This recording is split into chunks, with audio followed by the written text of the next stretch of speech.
Good evening. How is everyone this evening? Hope everyone is doing well. I am. I am doing well. I'm excited about this tour. This is one of my favorite tours, one of my favorite places to do a tour. And I haven't done it for a while. So I'm like, yeah, I feel like I'm home, kind of, I guess. Okay.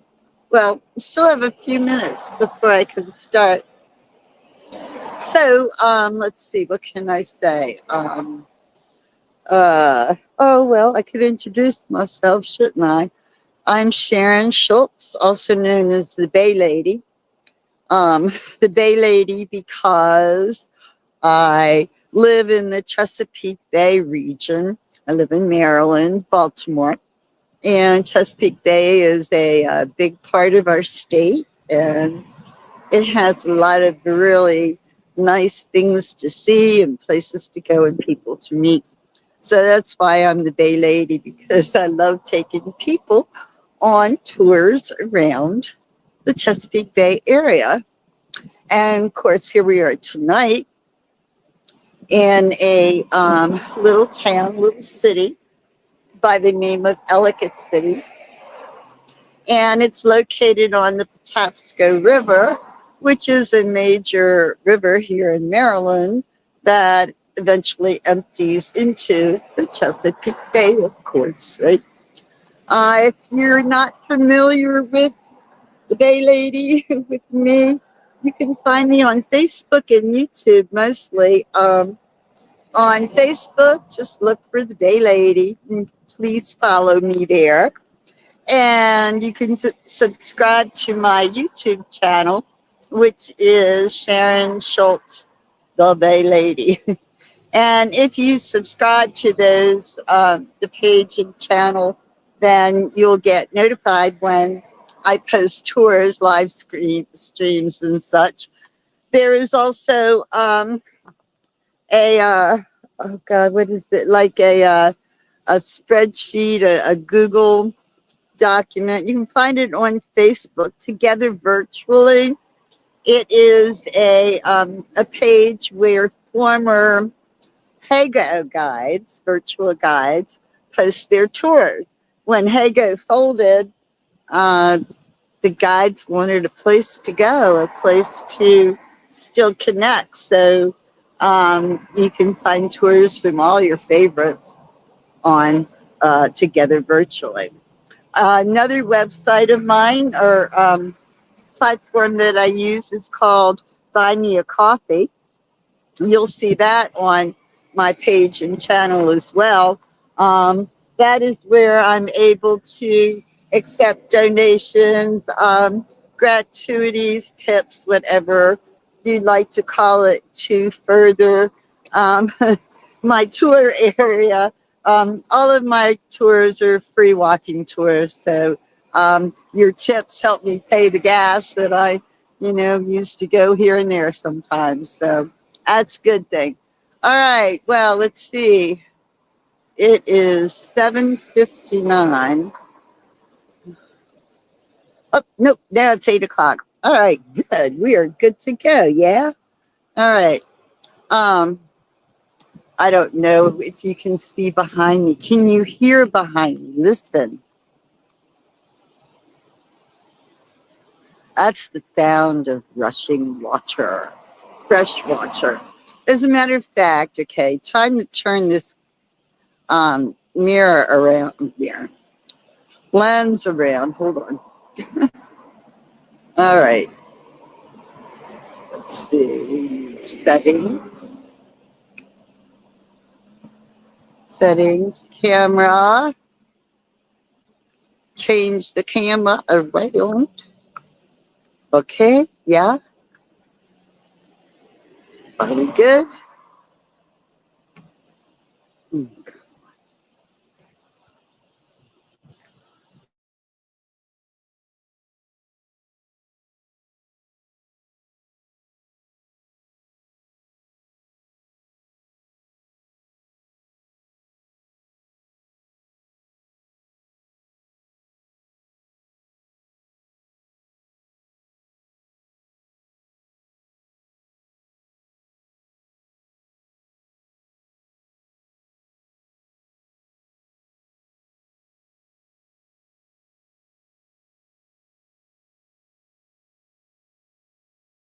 All right, here we are. Okay. Oh God, now it worked. Yay. Yay. Okay. And you probably can't really see the water, but you can hear it. So this is the Patapsco River. This is why the town of Ellicott City exists. Um, Ellicott City is right dead ahead of us. As soon as we get close enough, you'll be able to see the railroad tracks and the words Ellicott City written across. Ellicott City was founded in the 1780s by three brothers, the Ellicott brothers, and they came from Pennsylvania. And the Ellicott brothers came here because they had discovered the Patapsco River. And they knew that it would be a perfect source of power to run the mills that they planned to build here. They were going to have flour mills and textile mills. And eventually they would all be built along this river. Now, dead ahead, you can probably make out two cylinder looking things off in the distance there. That is the mill that the Ellicott brothers had built. Of course, it's closed now, long since abandoned, but that mill um, brought wealth and people to Ellicott City. It was a city that grew very quickly. It had a Quaker background as well. In addition to the river providing power for the mills, these mountains that surround Ellicott City are full of granite. They're massive granite hills. Ellicott City lies in the valley between seven mountains, seven hills. In fact, they're called the Seven Hills. But Ellicott City is surrounded by seven hills, and these hills are filled with granite. So most of the buildings built here initially, in fact, everything you see in front of you, is constructed from locally sourced granite right here from the hills. Well, there's always there's always been strange things that occur in Ellicott City. Besides being so profitable, it also had its fair share of disaster. And unfortunately, a lot of it had to do with the river and also the granite. All right. So the first thing that we're looking at here is the Ellicott City Bridge. This is the railroad bridge where this is the very first train station ever built in the U.S. This was it. It was built in Baltimore. The engines were. This train track, okay, if you can picture 2 o'clock in the morning, two young women, just kind of hanging out, no place to go. There's stairs that go up to the train platform there, and they walked on up. And they were sitting on the edge, as you see there, the edge of the bridge there, dangling their feet.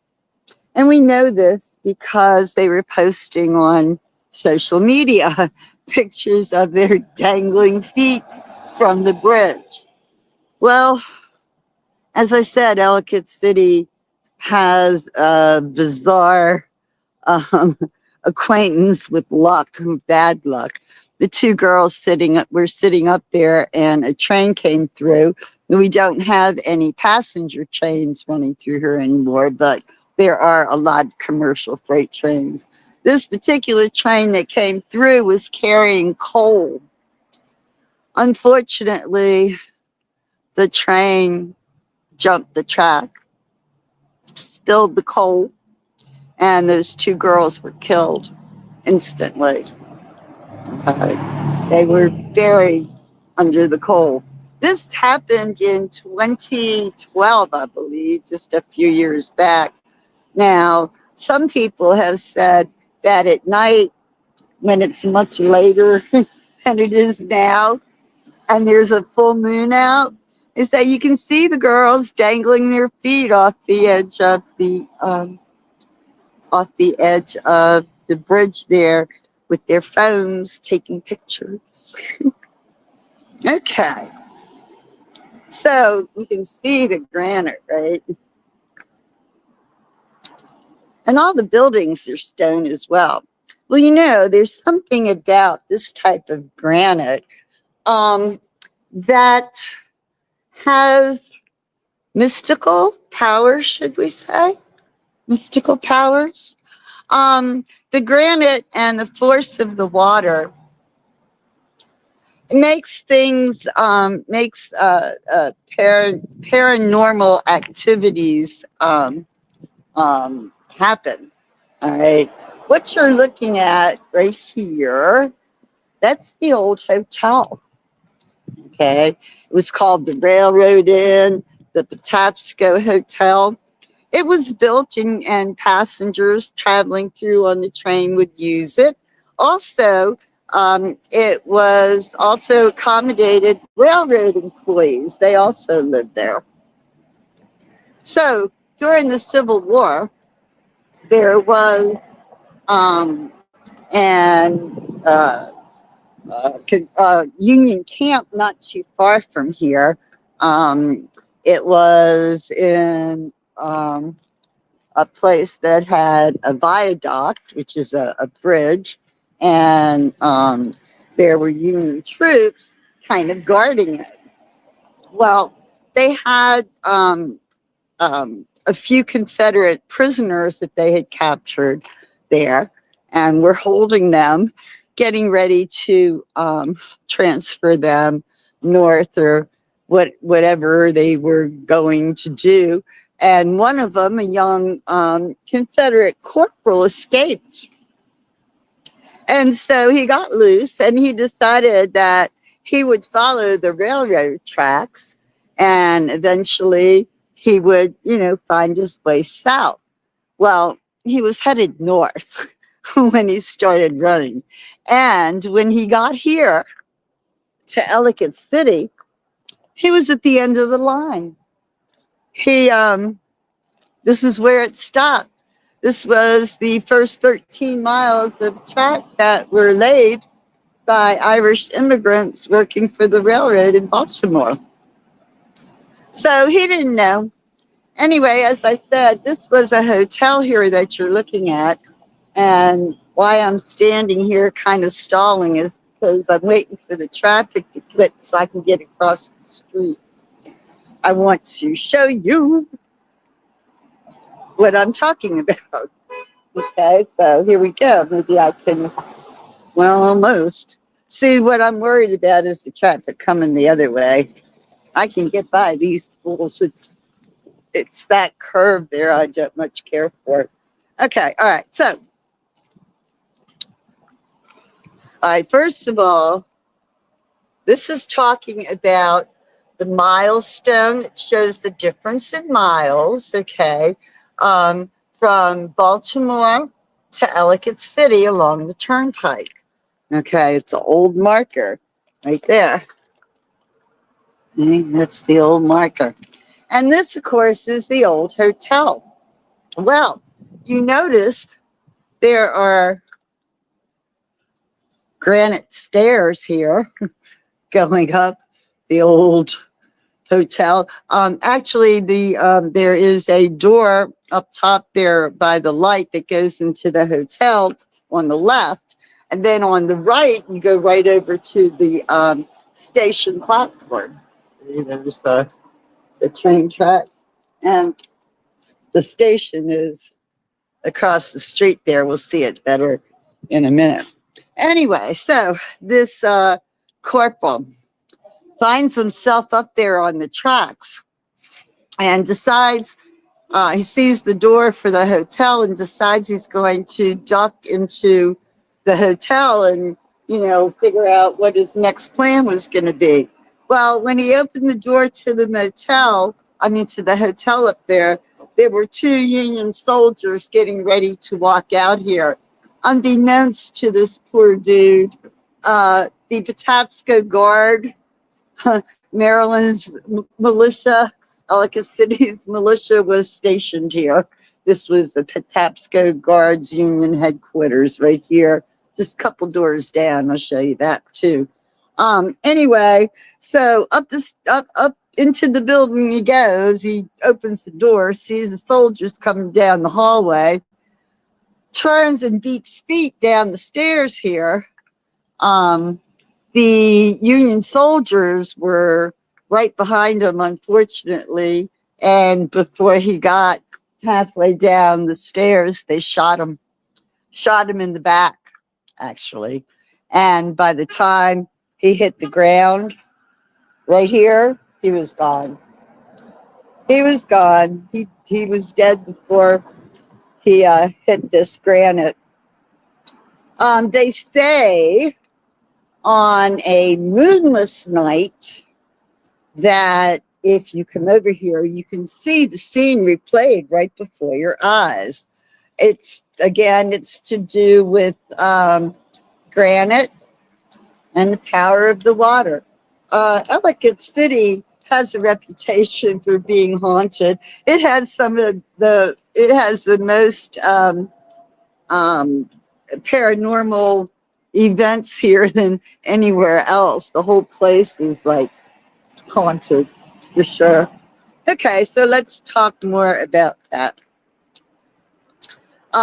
During the Civil War, there was a lot of activities going on here. This was an important place. The Patapsco Guard was here, for one, and also the railroad here played a really important part in transporting, people and troops, right? Direct line from here to Baltimore. There you have the old railroad station there. That's the original building across the street. So anyway, there was a building here called Town Hall. Actually, this is it right here. This is the only 5-story building in town. The only 5-story building in town. This has been a lot of different things. Let's see. Old Stone Tavern House, the Wayside Inn. This building had many important uses, such as the old Patapsco Hotel, granite manufacturing. It was a town hall, an opera house.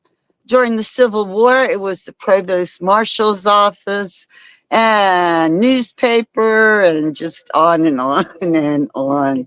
The building itself is very unique, as are many of these buildings here in Ellicott City, because they are built into the mountainside. You can't see it now, but the back wall of this shop, all the way up, all 5 floors, it's the rock.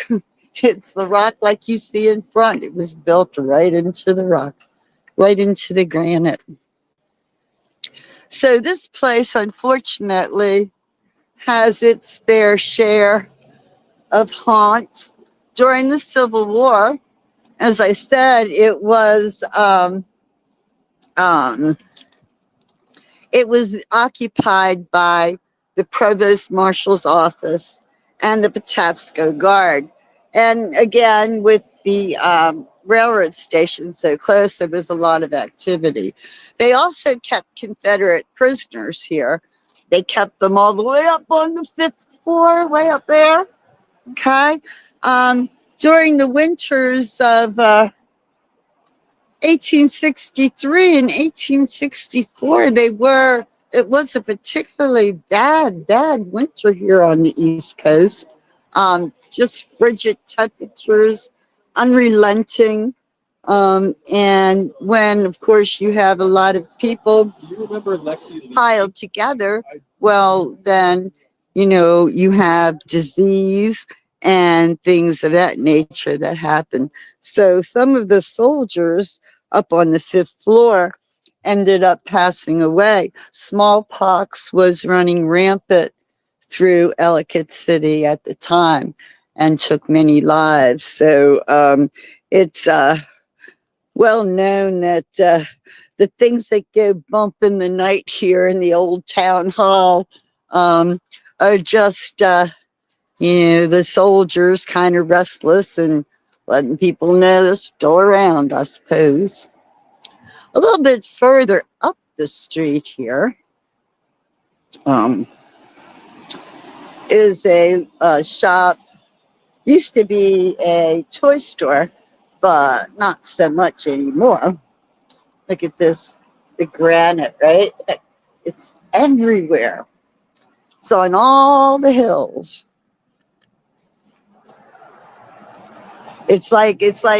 Um, it's like that old saying, if these walls had ears, right? The granite hears all. This is another old house. This is one of the oldest here in Ellicott City. Um, it was used for many purposes. Let's see, can you see it? Yeah, it's kind of hard to see. Okay, so right up here, we'll cross the street in a minute.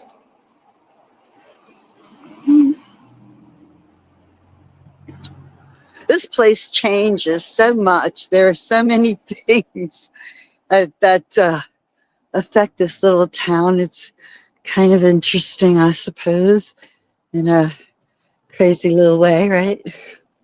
Okay, so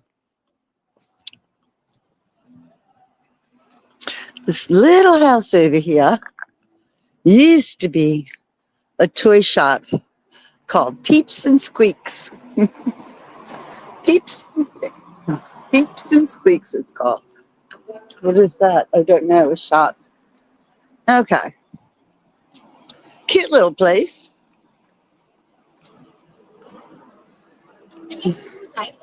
Okay, so right there, that little Peeps and Squeaks, right?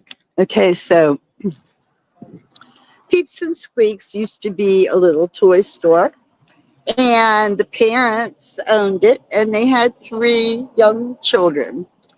And they had the shop downstairs on the first floor, and the family lived upstairs in the apartment on the second floor. So they were very happy and you know, just normal family stuff. And of course, it's the Civil War, and it's the winter of 1863-64, and smallpox is running rampant through Ellicott City. Unfortunately, smallpox struck the 3 children. Their mother tended to them herself upstairs in the bedrooms, took care of them, and watched each of her children die in her arms. Later on, they gave up the store, and other people came, and it was a toy store. And people had uh, noticed lights after hours in the store. I don't know, like after everything closed down, walking by, they would see lights. They would see these little blue orbs, and they'd see them in the windows of the ground floor, and then they'd see them go disappear upstairs where the bedrooms used to be. So, of course, the corresponding story to that is the ghosts of those 3 children who died from smallpox. So, don't know what's going on with this now. It's not a toy store anymore. It's under construction somehow, doing something. Here's some old relics, though. Don't know what they are, but okay. All right, so next stop. Let's go take a look at the railroad station itself. These old buildings, look at all these railings. Huh.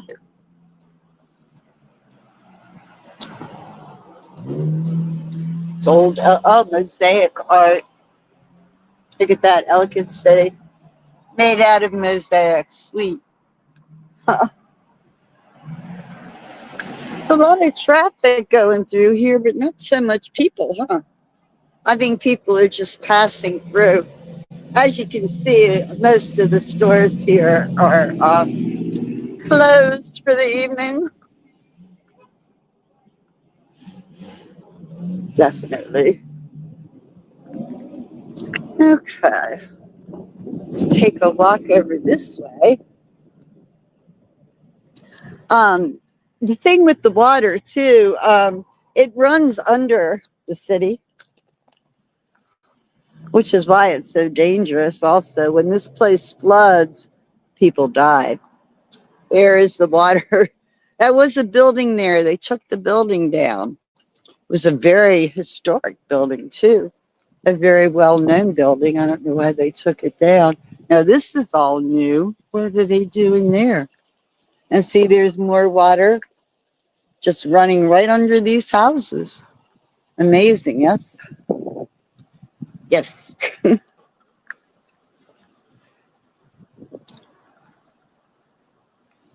Okay.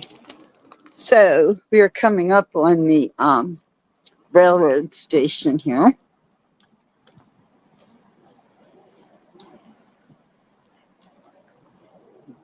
These are all old buildings. They have a lot of really nice shops. It's an antique depot. And this, oh my goodness, this is crazy. They made it a little gaming area, a little park. They got cornhole. This was the building which I will be telling you about momentarily. But first, we're still working our way over to the railroad station. Train depot. Okay, so here's the story. Civil War. Okay. Well, not during the Civil War, but related to the Civil War. There are reenactors. They have historical reenactments here of the Civil War and things of that nature. Okay, and at one point they had a group of reenactors spending the night here, camped out here at the railroad station. And so one of the men came out to smoke a cigarette, and he saw a soldier coming towards him with a dog. And the dog was kind of, jumping around, and, the soldier came over and, nodded kind of friendly. Hi, how you doing? Oh, you want a cigarette? Oh, yeah, sure. Thank you. Soldier takes a cigarette, and they stand for a couple minutes, and then the soldier walks away with the dog, and he disappears. So the soldier that was here, the reenactor, he wanted to know more about this guy. Where'd the guy and his dog go? And so he asked around inside, and they weren't missing anyone, And so it was assumed that he was a soldier from another time, just basically passing through. Then there was there's a couple stories that actually kind of take place after the Civil War. Um, a few years after the Civil War, like maybe 4 or 5 years, Ellicott City was back to thriving again. And the town was booming. There were shops here. And again, the close proximity to the water. Well, there were a row of houses that aren't there now, but where I started this tour over by the bridge, had been some brand new houses that had been built, 36 of them. And they were in a little row there, kind of in a center part close to the Patapsco River. Well, Dr. Owens, he had a family, huge amount of kids and a wife, and they lived in one of the homes. And he, was a prominent doctor here in Ellicott City. And he happened to be here one day, making a house call up the street when the sky darkened something horribly and a storm started rolling in. And it was so intense, the sky was so black that the shopkeepers started turning on their lights. This was afternoon, broad daylight. They started turning on their lights because it was so dark. That day when the storm hit, a huge amount of rain fell in a very short amount of time. And it caused floodings up the river.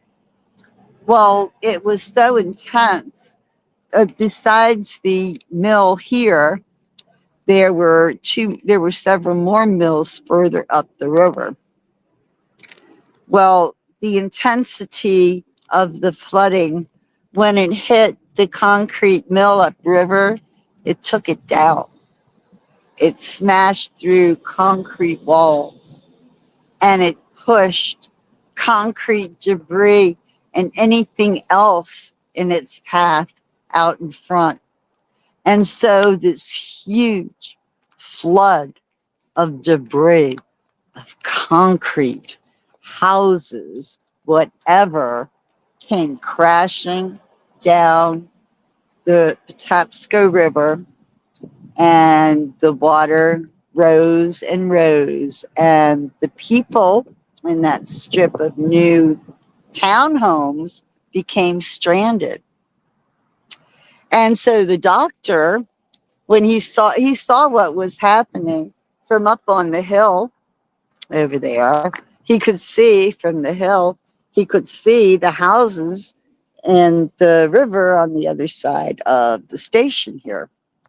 And they could see the water. And he was yelling at his family to climb up on the roof, climb up on the roof. And so they did. And he and other townspeople up there holding him back watched in horror as the people in those houses climbed on the roof and then began to jump from roof to roof as the concrete debris struck the buildings and took them down like dominoes. 33 families, 33 people, children and adults, lost their lives in that flood. That was in 1868, and it was one of many floods that have caused death and destruction here in Ellicott City, including the ones in 2016 and in 2018.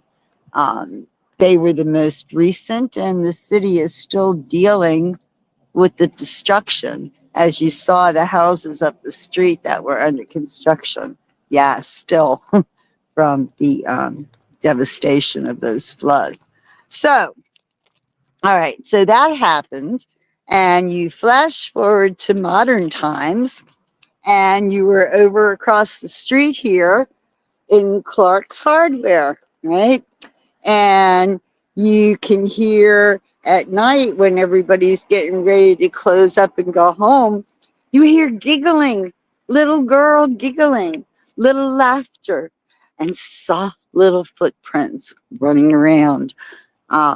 Assumed that they were children from the flood and were, kind of trapped where they were. Another story here, there was a restaurant across the street, the Phoenix. The Phoenix was a bar in later years, and this was in later years, that one of the young waiters had gone out for a break, and he came over here, and there was a little boy crying. And so the waiter went up to the little boy, and the little boy was looking for his mommy. And so the waiter took him by the hand and walked him across the street here, intending to take him into the restaurant to get the, manager to make a call or do something. But the little boy disappeared. Hoof, right there in the middle of the street, gone. There used to be a lot, and I mean a lot, of paranormal activity here on this street in this corner. Let's see, let's go ahead and cross. The building that was here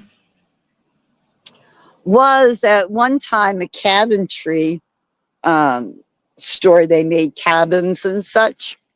And so they sat here, the Phoenix, they sat next to Clark's. So when the flood, after the great flood of 1868, the bodies were taken to Clark's, where they were lined up, for identification or what have you. And so the thought is that there are still spirits from that process still wandering around in Clark's. And here at the cabinetry shop, they made the coffins for the people that drowned, that were recovered from the Great Flood. So the coffins were made here, and there was an undertaker right next door. At one time, Ellicott City had 7 undertakers here on Main Street. They needed them. Anyway, that is gone now too. Those buildings just recently came down. But at any rate, it may they in the undertaker's office, building, there used to be a lady spirit that stood outside of the building waving everybody in. Come on in, come on in. So, yeah. Anyway, so that's Ellicott City. That's the Civil War era. As I said, a lot of actual history happened here, and a lot of the lingering after effects as well. It's a pretty cool town historically, and like I said, it has its it has its quirks. I've been I've been enjoying Ellicott City for decades. I love coming here. I used to work here, and when I did, I ended up having my share of unusual things that happen, but that's for another time and another tour. This is, as I said, this is just a fraction. I think I have another tour coming up, the Haunted Hill. That's a really good one too. I think that might be next week even, I do believe. All right, so look, let me see if I can switch the camera back around without losing my spot.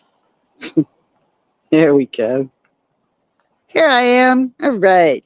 So I hope you enjoyed this. I hope it was as much fun for you as it was for me. I am pleasantly surprised. It was starting to rain when I arrived. And as soon as I got out of the car, the rain stopped and it still stopped. Somebody was watching out for us. Somebody knew I was coming. Yes, indeed. And weather-wise, not too bad. It's cool this evening, but I'm comfortable with my hat and coat. It's all good. And now it's all time for me to hit the road and go home and relax for the rest of my evening. So I hope you enjoyed Ellicott City as much as I do. And y'all take care. Don't forget, uh, um, uh, follow me on Facebook, subscribe to my channel on YouTube, and don't forget, I love coffee. See ya.